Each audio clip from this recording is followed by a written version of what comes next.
Hey guys, the sun is shining on my face like this, so lightning is great. So I'm gonna just keep it all natural. And AJ's journey to the black caps. Thank you, bless you. So guys, this one is a bit. I'm gonna go this like this when the sun is annoying me too much. My eyes are getting closed. I'm gonna go back and do a cleaner version, right? So let's start here. AJ's journey to the black caps. Yeah, let's go. So basically, AJ's journey to the black caps is AJ's journey to the Black Caps, which is a guy. He lives in Wellington. He is a visionary leader and a social entrepreneur. He wants to help people build businesses, scale businesses with full mojo and productivity. Okay, so that's what he wants to do. So we're back, right? So pre-context is that this effort that I'm putting into these videos, utilizing my life resources, my prana into doing this stuff is because it's meant to be. It's meant to be. I tried everything. I tried so hard and got so far. In the end, it doesn't even matter. So nothing was mattering to me, right? Nothing was mattering to me. Nothing made sense, right? End of the day, and I would go for meditation, exercise, relationships, health. Everything was okay, but I was just like, why I have to be in Wellington? Why I have to be always be around these people? Because when they say there is no way, you have to create a way, and to create a way, sometimes you have to just stay in the game and observe, which is learn, experience, because sometimes experience is the only way.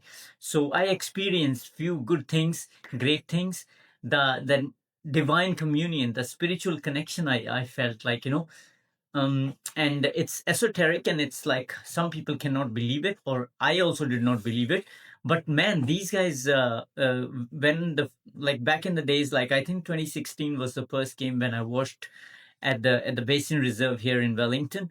It was in 2016, and I watched this game, and these guys just flying off. They were feeling a different energy. I don't know whether they were trying to prove themselves to me by playing great cricket, or they were just feeling the fire, the natural fire, maybe my fire that was invoking a fire inside them.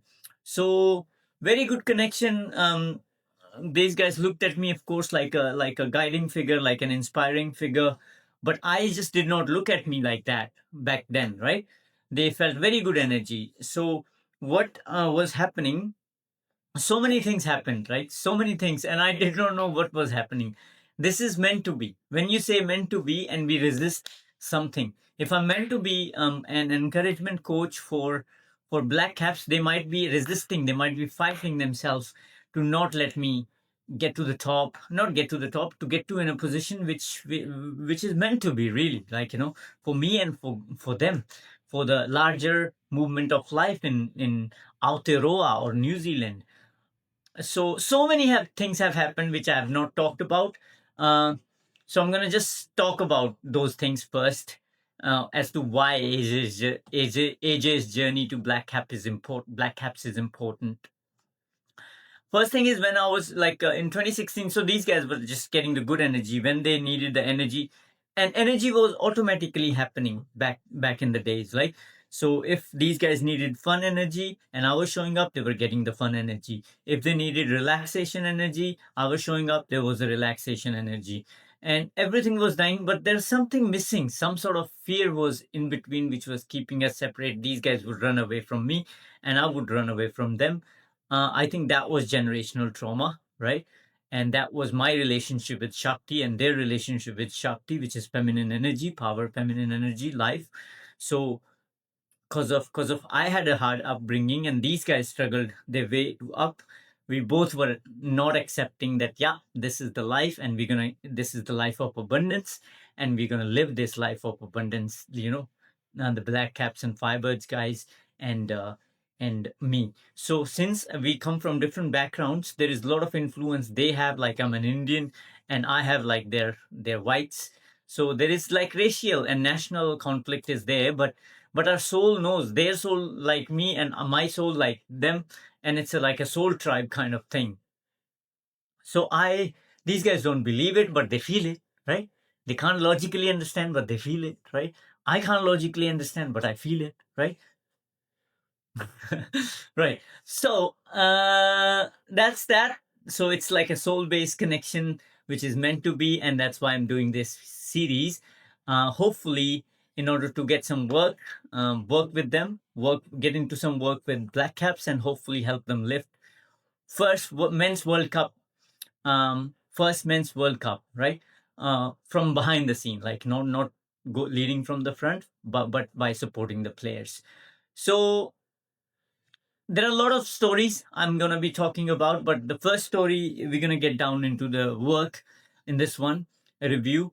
Uh, in the review section, we're going to review the series Bangladesh and Black Caps, which is ongoing right now. They've already done 3 games, played 3 games, and they're going to play 3 T20 games.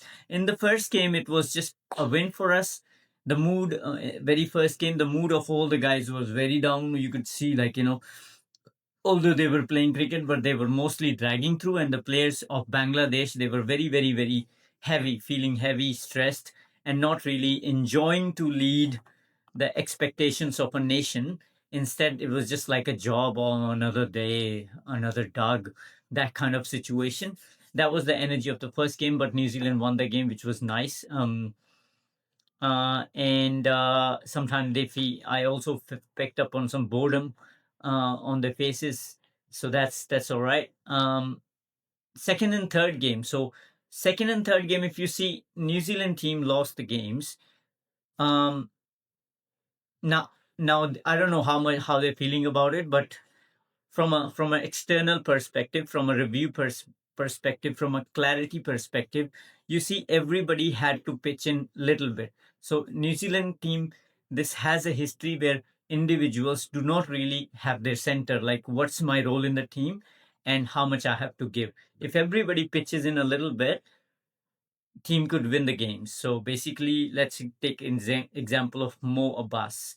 Mohammad Abbas, he's 20 odd runs and giving 2 wickets to the team. And that's the best any all-rounder can do for the team, if he did like 1 wicket, 25 runs, 3 games, he did his job. And all he needed to do was to just not feel sorry if the team loses the game, because that would affect his emotional well-being. So he gotta say, okay, he gotta believe, okay, 25 run, 1 wicket is my threshold, I gotta give this to my team. And he has to build his cricketing life around that. Nick Kelly gave 100 odd runs, right? And he just, you see, he was struggling, but he knew that struggle is important. Struggle is important to stay out there, to give what he needs to give to the team. But other guys, many of the guys did not really pitch in. I did not really pay attention much, because I will pay attention on each player once they give me work.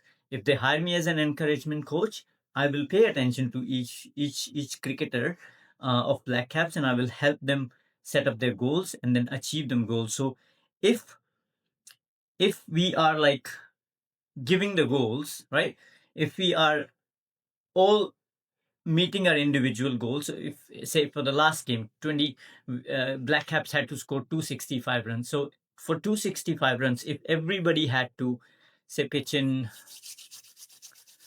30 odd runs, so everybody had to have the resilience, energy to pitch in those 30 runs, right? And not get tired, right? So if most of players were able to pitch in 30 odd runs, one of them pitched like 60, 70 runs, and they did not get tired, then they could have easily won the game. So that's the review. It's about playing the game. It's like playing the game and not getting tired. And when the crucial moment comes, the moment of tension and stress, say in the last over you need so many runs, again, you have to embody certain energy. You already have the skill and power to hit the balls. You just have to have the energy of staying grounded and calm during those 3, 4, 5 balls when you're in the crunch moment. So that was an example. So if there is any way I could work with the Black Caps, I'm open.